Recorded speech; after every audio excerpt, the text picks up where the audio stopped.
Takže zdravím vás, priatelia, včelári. Takže teraz idem zakladať ekovartín. Keďže nemám materskú mriežku a plod mám v obidvoch nastavkoch momentálne, tak kľudne ho môžem dávať aj do horného nastavku k plodu. Takže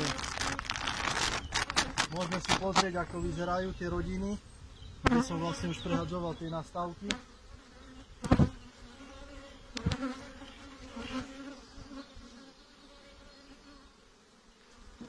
Takže tie medzistienky, ktoré som vkladal,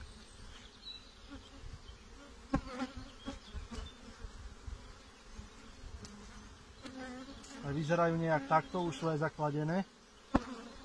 Pozriem, či tu náhodou není matka.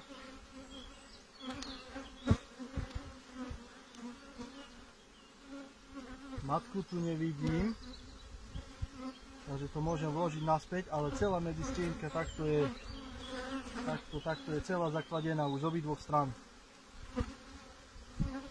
Vidíme, že tie včely obsadzujú komplet celý horný nastavok, aj spodný samozrejme, v tom spodnom majú kopu plodu. Takže